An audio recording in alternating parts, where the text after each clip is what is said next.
Sex trafficking is something that many think is only happening maybe overseas or in big cities, but police say it is a big problem here in Lane County. And KEZI 9 news reporter Bailey Miller joins us live in the studio to tell us why it's been such a big issue in our community and what police are doing to stop it. Bailey?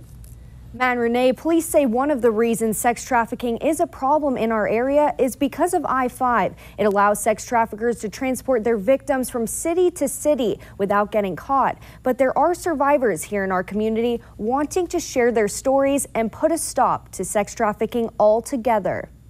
It's a typical day for Eugene resident Chelsea Abbott.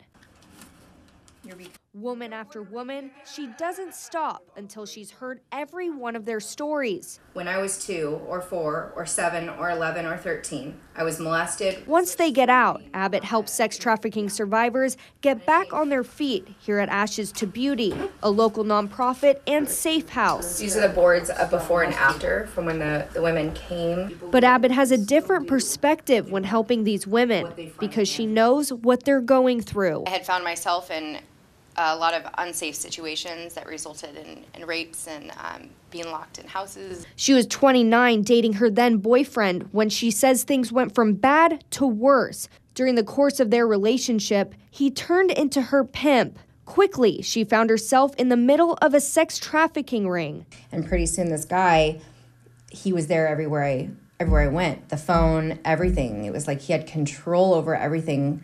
And what I was doing, where I was going, who I was talking to. For months, she endured violence and abuse as she was dealt out for sex by someone she once trusted. I felt such shame of how did I end up in this controlled situation. But Chelsea isn't the only one that's fallen into these traps. It all boils down to that we do have an issue with human trafficking in Lane County.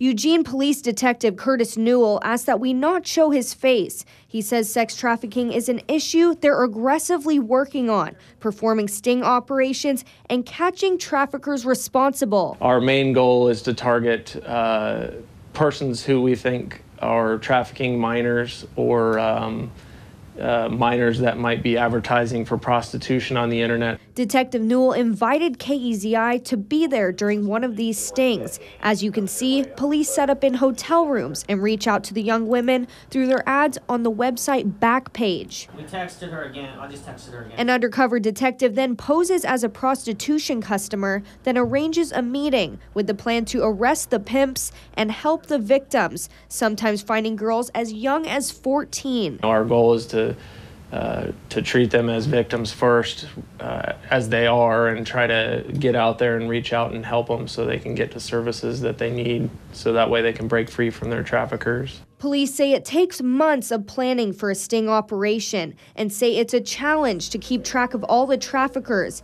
They say Interstate 5 plays a big role, allowing traffickers to move around, making it harder to catch them. I think just the fact that we're out doing stings and people are getting arrested, and that might keep the traffickers and the Johns on their toes, and they might be a little more cautious or less willing to come to our community. And detectives say no matter what they are up against, these operations are worth it. Even if we can reach out and find just 1 or 2 victims that can't get out without our help, then I think we've been successful. Chelsea Abbott was one of those to get out. After 3 months as a prisoner, she escaped with the help of a friend. Now, 4 years later and a long journey in between, she dedicates every day of her life to helping others that were once in her same place. You can burst through and not only survive, not just be a survivor of sex trafficking, but be a victor of sex trafficking. And there are organizations to help sex trafficking survivors like Ashes to Beauty, the one Chelsea is a part of, and others like Hope Ranch Ministries. You can visit the Lane County Against Sex Trafficking Facebook page for more information. Live in the studio, Bailey Miller, KEZI 9 News.